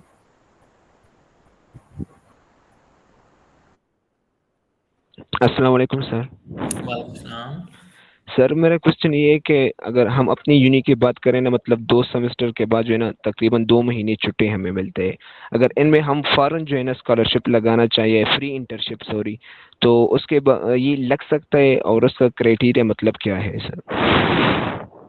उसमें देखें आप जब दूसरे सेमेस्टर की बात करेंगे या तीसरे चौथे की, आपको पता है कि आपके क्लिनिक जो है वो स्टार्ट होते हैं 6 सेमेस्टर के बाद। तो जब भी बाहर आप अप्लाई करते हैं इंटर्नशिप्स के लिए तो वो आपका डेफिनेटली पीछे देखते हैं कि आपके पास नॉलेज कितना है। तो अगर आप दूसरे तीसरे या चौथे सेमेस्टर में अप्लाई करेंगे तो वो उसका आपको जो है वो मैं समझता हूँ कि कम रिस्पॉन्स मिलेगा एज कम्पेयर टू अगर आप छठे या 7वें सेमेस्टर के बाद जब आप अपनी सीवी में अटैच करेंगे कि मैंने ये क्लिनिक जो है वो ज्वाइन किए हुए हैं और ये मेरा एक्सपीरियंस है, देन आपको जो है वो बेटर उसका रिस्पॉन्स मिलेगा। सही, okay sir, thank you sir. Thank you Mohammad Daud. Mohammad Ehsan आप अपना सवाल पूछ सकते हैं काइंडली। अस्सलाम वालेकुम। वालेकुम सलाम। जी सर, आपने कहा कि जो डेयरी सेक्टर है वो बहुत तेज़ी से ग्रो कर रहा है, तो फिर आपने कहा कि शिपमेंट आ रही है इस दफ़ा, तो सर कितने ईयर तक शिपमेंट आती रहेगी? क्योंकि हम खुद क्यों नहीं अपनी ब्रीड तैयार कर रहे, खुद ही क्यों नहीं यानी कि हम डिस्ट्रीब्यूट कर रहे? जो आम फार्मर है उसके लिए तो वो नहीं ना ये अफोर्ड करता, वो तो आज भी उसी मुश्किलात का शिकार है। तो इस पे आप क्या कहेंगे कि जो हम इंपोर्ट करते हैं एनिमल, उनके फिर रिस्क फैक्टर भी बढ़ जाते हैं, उनको मास्टाइटिस वगैरह, अबॉर्शन वगैरह भी कर जाते हैं, अक्सर एक्सपायर भी हो जी जाते हैं। तो उनको इधर आते जब वो इधर आते हैं उनको फिर माहौल को जो करते माहौल को अडाप्ट करते हुए 2-3-4 मंथ लग जाते हैं। जी जी। तो आप क्या सोचते हैं कि हम कब तक ये एनिमल इंपोर्ट करते रहेंगे? कब तक हम खुद यानी कि एनिमल की कमी पूरी नहीं कर सकते? अच्छा, इसमें सबसे पहले जो क्वेश्चन है आपको ये बात समझनी पड़ेगी कि डेयरी जो है वो एक बेसिकली अब एक बिजनेस है। तो जो बंदा भी बिजनेस करता है तो उसका यही माइंड होता है कि मैं इससे प्रॉफिट जनरेट करूं। तो अब होता क्या है कि नॉर्मली अब अनफॉर्चुनेटली आप का क्वेश्चन ये था कि हमारी अपनी ब्रीड्स जो हैं वो क्यों नहीं इस लेवल पे गई। तो उसमें बेसिक अगर हम बात करें तो हमारी ब्रीड्स अभी इतनी डेवलप ही नहीं हुई हैं कि इन पे हम काम कर सकें। मैं एक जनरल एग्जांपल आपको देता हूँ। देखिए हमारी ब्रीड जो है वो साहिवाल की अगर बात करें तो वो एक लैक्टेशन में आपको जो 2000 से 4000 मैक्सिमम दूध देती है। बट इसी के कंपेयर अगर हम होल्स्टीन फ्रीजियन प्योर की बात करें तो वो हमें इस वक्त पर लैक्टेशन जो है वो मिनिमम 8,000 से 10,000 लीटर दूध देती है। सो अगर हम प्रॉफिट की बात करें तो एक गाय हमें जो 6,000 लीटर दूध जो है वो एक लैक्टेशन में ज़्यादा दे रही है एज कम्पेयर टू दूसरी गाय के। सो फार्मर्स हमेशा प्रेफर करेगा कि वो 10,000 लीटर वाली गाय मैं खरीदूं। अच्छा, अब हम क्यों ना इसको अपनी ब्रीड को क्यों नहीं इम्प्रूव कर सके? तो अगर हम पीछे जाएं तो ये कोई ऐसी बात नहीं है कि उन्होंने ये ब्रीड जो होल्स्टीन फ्रीजियन है फॉर एग्जांपल कोई 1-2 दिनों में तैयार कर ली है। अगर हम इसके बैकग्राउंड पे जाएं तो ये 60-70 साल पहले वो भी यही सी स्टेज पे खड़े थे। होल्स्टीन फ्रीजियन जो है वो भी आपको 8-10 लीटर जो है वो दे रही थी एक लैक्टेशन का, इवन आपको वही 2004। लेकिन उन लोगों ने अपना प्रॉपर काम किया उस पे, उनको ब्रीड्स को डेवलप किया और अब वो इस लेवल पे हैं कि वो एक लैक्टेशन में 8,000 से 10,000 लीटर जो है वो दूध दे जाती है। तो अब ये हमारी मजबूरी है कि जब भी हम कमर्शियल सेटअप चलाएंगे डेयरी का तो ये एक बिजनेस के तौर पे है और हमारी मजबूरी यही है कि हमारे एनिमल्स इतने एस्टेब्लिश नहीं है कि वो हमें जो है वो प्रॉफिट बना के दें। सो ये मजबूरी है बाहर से एनिमल हमारा खरीदना। अब दूसरी चीज ये रहेगी कि कब तक खरीदे जाएंगे, तो ये बड़ा सिंपल है कि जब भी इंपोर्ट होते हैं बाहर से एनिमल किसी भी फार्म पे तो वो 1 साल बाद उसमें डबल कैपेसिटी पे खड़ा होता है। तो इतने एनिमल्स इंपोर्ट होके अभी आ चुके हैं पाकिस्तान में कि जो कि 5 साल 10 साल बाद इतनी स्ट्रेंथ में एनिमल्स पाकिस्तान में अवेलेबल हो जाएंगे, आपको बाहर से एनिमल मजीद लाने की जरूरत नहीं पड़ेगी।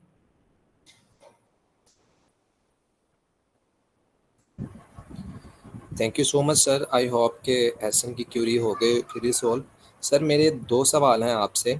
एक सर मैं पूछना चाहूँगा, मैं खुद फाइनल ईयर में हूँ, एक हमारे भाई हैं जवार मुर्तज़ा मेहदी, उनका भी यही सवाल है कि अगर कोई पर्सन फाइनल ईयर के बाद कोई एक्सटर्नशिप डेयरी में करना चाहता है, यानी कि आउट ऑफ द कंट्री कोई इंटर्नशिप या एक्सटर्नशिप फाइनल ईयर में करना चाहता है, तो उसके लिए क्या कोई ऐसी प्रोग्राम या कोई ऐसी कंट्रीज़ हैं जो प्रेफर करती हैं या रख लेती हैं? जी इस वक्त क्योंकि मेरे भी काफ़ी सारे दोस्त जो हैं वो बाहर गए हुए हैं और इवन मैंने भी अभी कुछ जो हैं डेयरी फार्मिंग उनमें अप्लाई किया हुआ है और वहाँ से पॉजिटिव रिस्पांस मिला मुझे भी। तो उसमें सबसे पहले तो आपने ये फाइंड करना है कि आपने किस कंट्री में जाना है। सो सबसे पहले तो ये डिसाइड करें। अभी अगर मैं इसको सिंप्लीफाई करूँ तो अभी इस वक्त जो टॉप पे कंट्री है वो आयरलैंड है। आयरलैंड का प्रोसेस बहुत सिंपल है, वो काफ़ी वेट्स को पाकिस्तान से प्रेफर कर रही है, उठा रही है और लड़के जा भी रहे हैं। इसी तरह जर्मनी है, वो भी इस वक्त बहुत इजी है पाकिस्तानी वेट्स के लिए वहाँ पे एंट्री करना और वहाँ पे अपॉर्चुनिटीज भी इस वक्त बहुत ज़्यादा हैं। जो भी मेरे दोस्त गए हुए हैं उनसे डिस्कशन होती रहती है तो बहुत वहाँ पे जो है अपॉर्चुनिटीज़ हैं। वो एक चीज़ को प्रेफर करते हैं, अगर आपने जर्मनी जाना है तो आपको जर्मन लैंग्वेज का लाजमी कोर्स आना चाहिए, तो वो अगर आपके पास है तो फिर इशू नहीं है। अच्छा, अब यहाँ पे ये कंट्रीज जो हैं वो इजी हैं। अगर हम इसी के रिवर्स जाएं, ऑस्ट्रेलिया, कनाडा, ये न्यूजीलैंड, ये टफ है, ये एंट्री हमें इतनी आसानी से नहीं देती। तो वहाँ पे अगर आपने एक्सटर्नशिप करनी है तो उसका बेहतर तरीका ये है कि आप वहाँ पे फार्मर्स को जो है वो उनके साथ कॉन्टैक्ट बनाएं, क्योंकि वहाँ पे जो सिस्टम होता है डेयरी फार्मिंग में वो ये होता है कि एक फार्मर और उसकी फैमिली वो खुद रन उसको कर रही होती है। तो जब आप फार्मर के साथ डायरेक्ट कांटेक्ट करेंगे और वो आपको जो है वो अपॉर्चुनिटी देने के लिए राजी हो जाएगा तो फिर आपके लिए मुश्किल नहीं है। वो आपको स्पॉन्सर लेटर इशू करेगा और उसकी बेस पे आप वहाँ पे आसानी से जाके अपनी जॉब जो है वो कर सकते हैं, एक्सटर्नशिप और जॉब उसको कैरी कर सकते हैं। Thank you so much sir. Sir मेरा एक सवाल ये है कि आपने अभी डेयरी का पोटेंशियल बताया, तो मैं सर पूछना चाहूँगा कि फैटनिंग जो पाकिस्तान में क्या ट्रेंड चल रहा है फैटनिंग के हवाले से? फैटनिंग देखें, अभी मैं करंटली अगर बात करूं तो अभी पाकिस्तान में अभी रिसेंटली ये लास्ट ईयर हम ही ब्राह्मण एनिमल जो है वो इंपोर्ट करके लेकर आए हैं ऑस्ट्रेलिया से। फैटनिंग में इस वक्त जो है वो टॉप पे कराची जा रहा है। उसमें जो वो हैं नॉर्मली वो ये ईद को टारगेट करते हैं, कुर्बानी को। वहाँ पे ब्राह्मण की प्राइस अब बहुत ज़्यादा है। अगर मैं हीफर की बात करूँ तो हम जो अभी इंपोर्ट करके लेकर आए हैं वो मिनिमम 20 लाख की एक हीफर है। तो डेफिनेटली अभी जो है फैटनिंग में वो काम आ रहा है, बट फैटनिंग अब एक इशू है कि हम इतना एक्सपोर्ट जो है वो मीट नहीं कर पा रहे हैं, इवन गल्फ कंट्रीज में भी, हालांकि वो जो सारी हैं वो इस्लामिक कंट्रीज़ हैं और हमसे उनको ज़्यादा परचेज़ करना चाहिए, बट अनफॉर्चुनेटली वो इंडिया से ज़्यादा कर रहे हैं। उसकी रीज़न ये है कि हम उनकी क्वालिटी जो है वो मेंटेन नहीं कर पाते। तो गल्फ़ कंट्रीज़ में मीट का बहुत स्कोप है, आप एक्सपोर्ट कर सकते हैं, लेकिन उसके लिए क्वालिटी जो है वो मेंटेन करना पड़ती है। अब यहाँ पे पाकिस्तान में जितने भी स्लॉटर हाउस हैं, वो एनिमल्स जो हैं वो डायरेक्ट फार्मर से लेते हैं। अब यहाँ पे जो मेन इशू फार्मर को आता होता है, वो अपना प्रोडक्ट तैयार कर लेते हैं, एनिमल अच्छे सिलेक्ट भी कर लेते हैं, एनिमल की फैटनिंग भी कर लेते हैं, फिनिशिंग भी अच्छी कर लेते हैं। अब मेन जो इशू आता है उनको, वो मार्केट में सेल करना इशू आता है। अब मार्केट में जो कसाई बैठे हुए हैं, वो मिडल मैन का रोल किरदार अदा करते हैं, तो सारा प्रॉफिट जो है वो मिडल मैन ले जाता है। तो इस तरह अभी तक पाकिस्तान में जो फैटनिंग का इतना कारोबार है वो ज़्यादा नहीं है, बट स्टिल ये चल रहा है, कुर्बानी पे बहुत ज़बरदस्त है।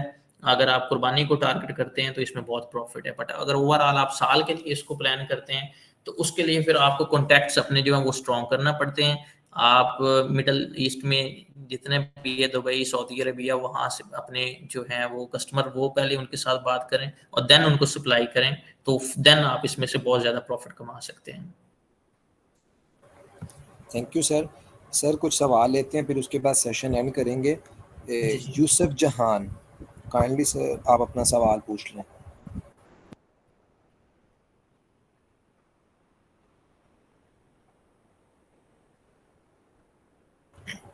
तलहा ज़का, आप अपना सवाल पूछ लें। मेरा क्वेश्चन ये था कि अब जैसे कुछ स्टूडेंट्स होते हैं वो डिग्री कर लेते हैं, तो अब जी वो जी। नेवलेट नहीं देना चाहते, मतलब रिस्क नहीं लेना चाहते, तो वो यूएई कंट्रीज़, दुबई, सऊदी अरब वगैरह और दुबई की तरफ मूव करना चाहते हैं। तो मेरा क्वेश्चन ये था कि उनके लिए क्या प्रोटोकॉल्स हैं उन कंट्रीज़ में जाने के लिए, और मतलब जो सेकंड ऑप्शन है वो मतलब दुबई की तरफ जाना, वो सही है? मतलब उन स्टूडेंट्स के लिए ज़्यादा रिस्की तो नहीं, मतलब उनके कैरियर के लिए सही है? ये क्वेश्चन था। यार इसमें बड़ा सिंपल है। मेरे कुछ दोस्त जो हैं वो अभी कर रहे हैं जॉब कतर में, यूएई में, सऊदी अरेबिया में। अब उनसे मेरी जो डिस्कशन होती है वो यही होती है कि अगर नया एक वेटनेरियन वहाँ पे जाना चाहता है तो उसको क्या करना चाहिए।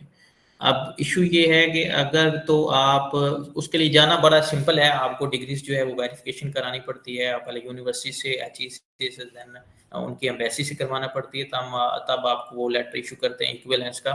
तो वो इतना प्रोसेस लंबा नहीं है। अब इशू ये है कि वो कहते हैं कि अगर आप डायरेक्ट आते हैं दुबई में और वहाँ पे जाके आप जॉब हंटिंग करते हैं, तो वो थोड़ा सा टफ प्रोसेस है। उसमें 2 महीने में, 3 महीने में डेफिनिटली आप कुछ लोगों को मिल भी जाती हैं जॉब्स, लेकिन वो कहते हैं कि ये सिक्योर तरीका नहीं है। उसका बेस्ट तरीका ये है कि आप यहीं से बैठ के अप्लाई करें। डिफरेंट साइट्स हैं, वो इंडीड है और बहुत सारी एप्लीकेशंस हैं, वहाँ पे जब जॉब्स आती होती हैं, तो वो कहते हैं यहाँ पे आप बैठ के अप्लाई करें। जब आपकी जॉब फाइनल हो जाए वहाँ पे, देन आप वहाँ पे जाएं और डे फर्स्ट वहाँ पे अपनी जॉब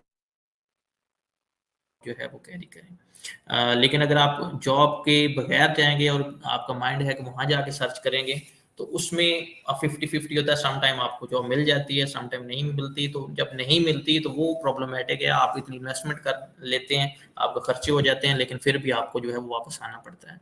तो बेस्ट यही है कि यहीं से बैठ के जॉब हंटिंग करें, जब आपकी जॉब लग जाए तो फिर आप उस तरफ मूव करें। और क्वेश्चन ये भी था कि मतलब वो उस स्टूडेंट के लिए सही है या नहीं, ये उधर जाना, यूएई कंट्रीज जाना? देखिए डेफिनेटली बाहर की कंट्रीज में जो है अपॉर्चुनिटीज जॉब्स की वो भी ज़्यादा हैं और वहाँ पे प्रोफेशनलिज्म भी ज़्यादा है। वहाँ पे आपको जो पैकेज है वो भी अच्छा मिलता है। स्टैंडर्ड टाइम्स होते हैं उनके, 5 से 6 घंटे या 8 घंटे ड्यूटीज़ होती हैं, उसके बाद आप फ्री होते हैं। सो डेफिनेटली वहाँ पे अगर आपको जॉब मिलती है तो वो पाकिस्तान से बहुत बेटर है दोनों लिहाज से। वो आप फाइनेंशियली लिहाज से भी कह सकते हैं और प्रोफेशनलिज्म से भी कह सकते हैं। तो अगर डेफिनेटली आपको बाहर जॉब मिलती है तो आप ज़रूर जाएं। Thank you so much.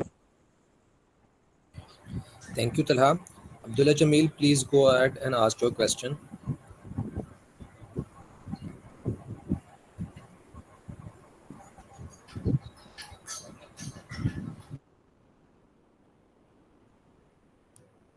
अस्सलाम वालेकुम सर। वालेकुम सलाम। सर अपने फार्म की बात की तो सर ये मतलब हम ये 2 साल डीवीएम के बाद हम एमफिल करें और 2 साल उस पे लगाए तो उसके बाद जाए एमफिल के बाद जाए तो हमको ज़्यादा फायदा होगा, या 2 साल हम डेयरी में एक्सपीरियंस गेन करके उसके बाद जाए तो हमको वहाँ पे ज़्यादा फायदा मिलेगा? जी देखें, इसमें बड़ा सिंपल है। मैं कुछ ऐसे दोस्त भी जानता हूँ अपने प्रोफेशन में डीवीएम के, कि वो इंटर्नशिप के बाद ही उनको जो है वो जॉब ऑफर्स हो गई थी। यूके में, स्कॉटलैंड में इस वक्त वो काम कर रहे हैं और बड़ा अच्छा पैकेज ले रहे हैं। मैं इवन अभी मुझे 8 साल हो गए हैं और मतलब मैं पाकिस्तान में काम कर रहा हूँ, तो वो मेरे से अच्छा पैकेज ले रहे हैं वहाँ पे। बट डेफिनेटली वहाँ पे जो है वो अपॉर्चुनिटीज़ वो बहुत कम मिलती हैं लोगों को। अच्छा, अब वहाँ पे जाना बेहतर है या यहाँ पे? अब इसमें बहुत सिंपल सी चीज़ है। देखें, आपने अगर डेयरी सेक्टर में ही जाना है तो आफ्टर डिग्री आप फ्री ना बैठें। आप किसी भी फार्म को ज्वाइन करें, वहाँ पे जॉब करें और साथ अपनी जॉब हंटिंग जो है वो जारी रखें। तो जैसे आपको अपॉर्चुनिटीज़ मिलती हैं बाहर तो आप मूव कर जाएँ। लेकिन ये डिसीजन ठीक नहीं होगा कि आप डिग्री करने के बाद बैठ जाएँ और वेट करें कि मुझे बाहर जॉब मिलती है या नहीं। तो उसको टाइम वेस्ट करने की बजाय आप अपना एक्सपीरियंस जो है वो डेयरी में गेन करें और डेफिनेटली आपकी सीवी भी उतनी स्ट्रांग होती है। जब आप किसी भी बायर फार्मर से बात करते हैं तो उनका पहला क्वेश्चन यही होता है कि आपने कितने साल डेयरी में काम किया है। तो जितना आपका एक्सपीरियंस ज़्यादा होता है उतनी ही आपकी अपॉर्चुनिटीज़ जो है वो बढ़ जाती हैं। तो यहाँ पे सिंपल ये है कि अपनी जॉब कैरी करें, जैसे आपको बाहर अपॉर्चुनिटी मिले देन आप मूव कर जाएँ। बहुत शुक्रिया sir. Thank you Yusuf. Ahmad Raza, आप अपना क्वेश्चन पूछ लें।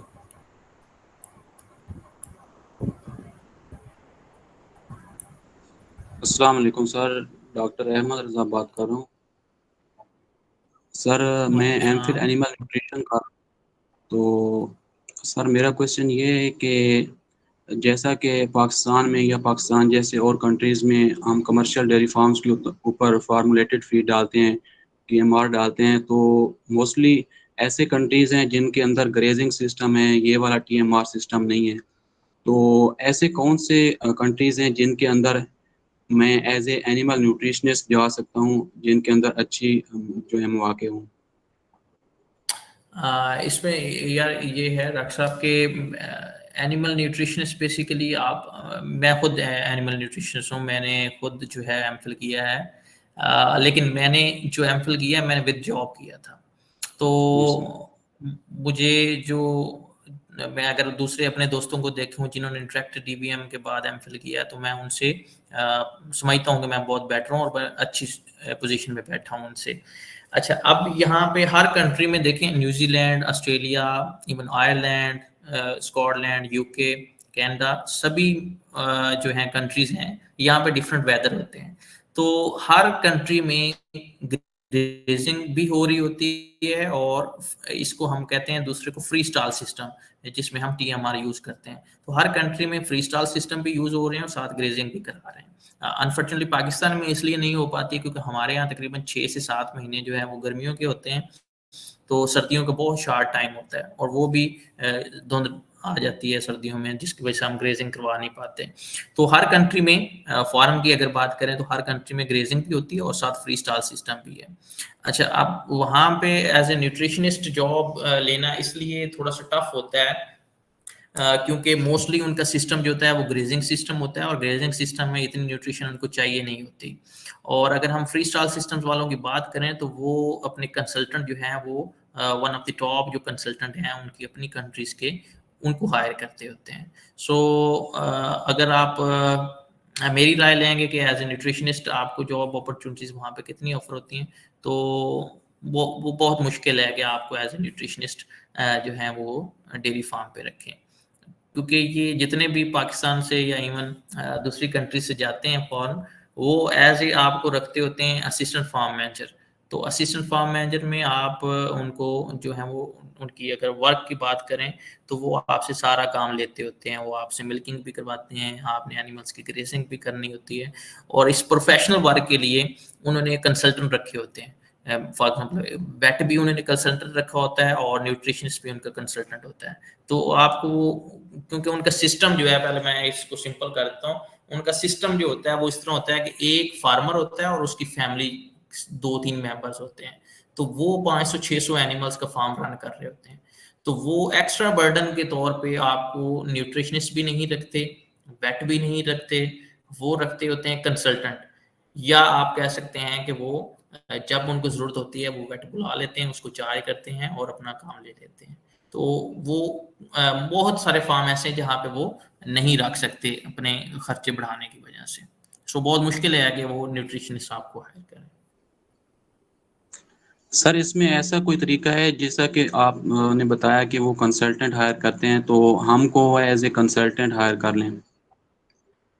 देखिए उसके लिए आपको डेफिनेटली फिर इस एमफिल की बेस पे आपको वो नहीं कंसल्टेंट रखेंगे, आपको फिर पीआईडी करनी पड़ेगी और फिर उसके बाद पीआईडी में वहाँ जिस कंट्री से आप पीआईडी भी आपको बाहर की कंट्री से करनी पड़ेगी और उसी कंट्री में आपके पेपर पब्लिश हों, देन वहाँ पे आपको फिर इस तरह की अपॉर्चुनिटीज मिल सकती हैं। अगर आप चाहते हैं कि मैं पीआईडी भी पाकिस्तान से करूँ और फिर वो मुझे हायर करें तो वो बहुत मुश्किल है। इवन आपकी यूनिवर्सिटी में इस वक्त बहुत से न्यूट्रिशनिस्ट हैं जो इवन अमेरिका से पीआईडी करके आए हैं, तो उनको वहाँ पे अपॉर्चुनिटीज नहीं मिली, वो भी इधर आगे कंसल्टेंट बने हुए हैं न्यूट्रिशन के, अभी वो फील्ड में एज ए न्यूट्रिशनिस्ट काम कर रहे हैं। Thank you so much sir, बहुत शुक्रिया। थैंक यू डॉक्टर अहमद रज़ा।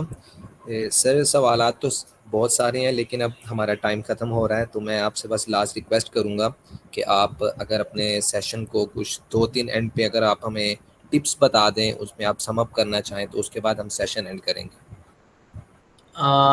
यार इसमें बहुत सिंपल है, मेरा टोटली एक्सपीरियंस जो है वो डेयरी में है इस वक्त, तो मैं डेयरी में अगर कुछ दोस्त जो हैं अपने वो आना चाहते हैं तो उनको जो बेसिक सी टिप्स मैं दूंगा उससे इंशाल्लाह उनका फ़ायदा भी होगा और मैं समझता हूँ कि उनका कैरियर जो है बेहतर हो जाएगा।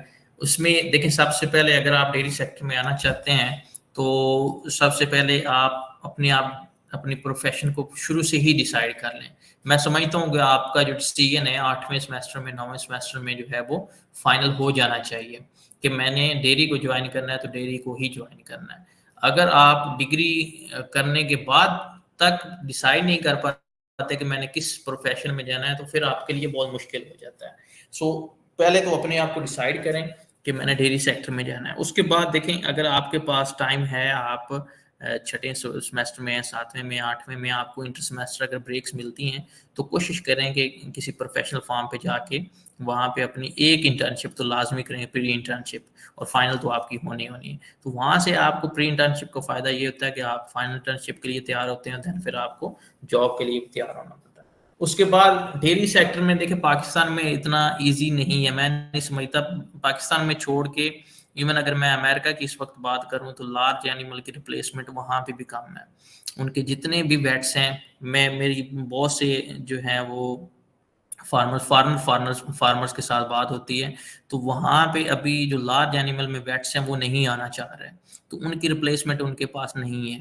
तो सिमिलरली पाकिस्तान में भी बहुत कम वेट्स हैं जो इधर डेयरी फार्मिंग में आते हैं। उसकी रीज़न ये होती है, एक ये 24/7 जॉब होती है, आपको 24/7 इधर रहना पड़ता है।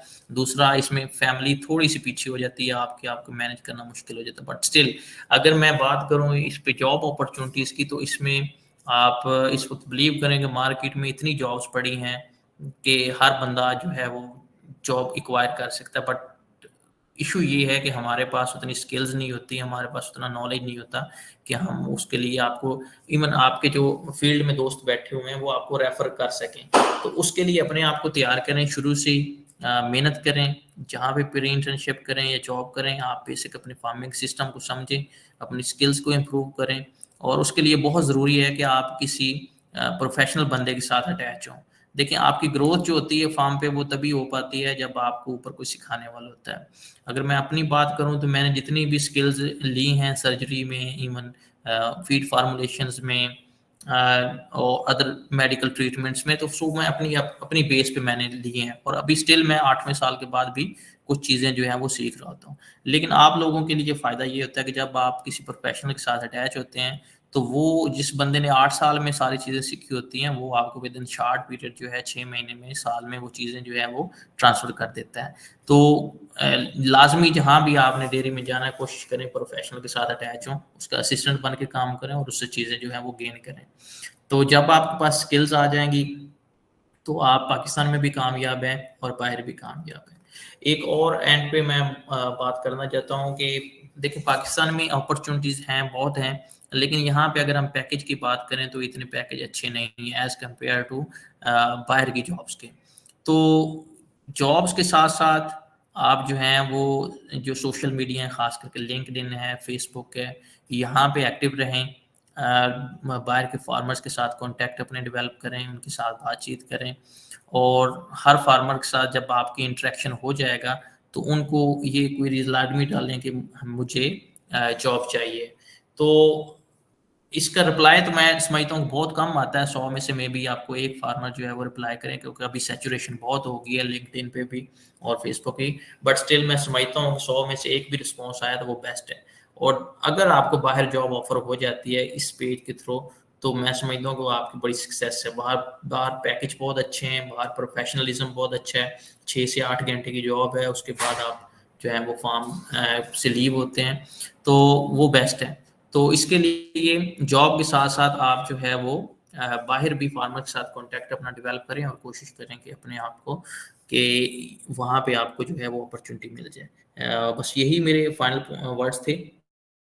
मैं उम्मीद करता हूँ कि आप लोगों को डिस्कशन से फ़ायदा होगा और मज़ीद अगर आपको चाहिए होगा तो मैं अवेलेबल हूँ, आप मुझे कॉन्टैक्ट कर सकते हो डेफिनेटली। मैं अपनी तरफ से कोशिश करूँगा। Thank you so much sir. Mehdi आप कुछ ऐड करना चाहते हैं? अस्सलाम वालेकुम सर। वालेकुम सलाम। मैं कुछ ऐड तो नहीं करना चाहूँगा, सब कुछ सर ने बता दिया है। सर का सेशन अच्छा रहा काफ़ी। मैंने खुद इंटर्नशिप इनके पास फर्स्ट सेमेस्टर के बाद भी की थी, उसके बाद सेकंड के बाद भी इनके पास गया था। अभी मैंने रिसेंटली इनके पास इंटर्नशिप लगाई है। तो बाकी फॉर्म्स पे भी मैंने मतलब लोगों से रिव्यूज़ लिए थे। तो सर के पास जब मैं काम कर रहा था तो कोई फार्म मैनेजर किसी भी फार्म पे ऐसा नहीं है जो खुद आके बच्चों को सिखाता है। तो जो सर हैं वो खुद आते हैं और खुद बच्चों को सिखाते हैं और मतलब एक सेशन भी लेते हैं, रिव्यूज़ लेते हैं, पूरे दिन की रिपोर्ट लेते हैं। तो इवन कि आप इनको सोशल मीडिया पे भी कॉन्टैक्ट करेंगे ना किसी भी किस्म का वो कोई मशवरा लेने के लिए, तो वो आपको मतलब अवेलेबल होते हैं हर वक्त सर। तो मैं यही कहूँगा कि अगर किसी ने इंटर्नशिप लगानी है तो सर से अच्छा कोई मतलब सजेशन नहीं दे सकते। Thank you so much sir. अस्सलाम वालेकुम, मैं डॉक्टर काशिफ बात कर रहा हूँ। जी जी। तो मैं ये एक बात ऐड करना चाहूँगा कि जब फाइनल इंटर्नशिप होती है बच्चों की तो उस लाइन पे आके बच्चे बहुत बड़ी मिस्टेक करते हैं कि या तो वो खुद से मशवरा नहीं कर पाते या कोई उन्हें गाइड गलत करता है कि हमें कौन सी प्लेस चूज़ करनी चाहिए इंटर्नशिप के लिए। तो बच्चे सोचते हैं कि हम फ़र्ज़ किया निशात डेयरी फार्म पे इंटर्नशिप करेंगे तो हमारा यानी कि नाम बन जाएगा कि वहाँ पे हमने इंटर्नशिप किया, उम्र पे की। लेकिन आगे सोचते नहीं है कि वहाँ पे हमें मौके कितने मिलने हैं, इसके बाद हमें तंग तो नहीं होना पड़ना। लेकिन आपको ऐसी जगह चूज़ करनी चाहिए जहाँ पे आपके लिए वैकेंसी या कोई जॉब इजीली मिल सके, जहाँ पे आप सर्वाइव कर सकें या आपके पास मौका हो कि हम अगर मैं इस जगह पे जाता हूँ तो सैचुरेशन नहीं भी है या सैचुरेशन है भी, मुझे कुछ स्किल्स सीखने को मिले, वहाँ पे रिस्ट्रिक्शंस ना हो। जैसे कि एचआरएम पे मैंने जॉब की थी और उससे फाइनल इंटर्नशिप भी मेरी उधर ही थी। तो 1 मंथ मैंने जॉब की है, उसके बाद अल्हम्दुलिल्लाह मैं चीचा वतनी में अलगली डेयरी फार्म पे एज अ फार्म मैनेजर काम कर रहा हूँ। और डॉक्टर साजिद साहब काफ़ी जानते हैं मुझे।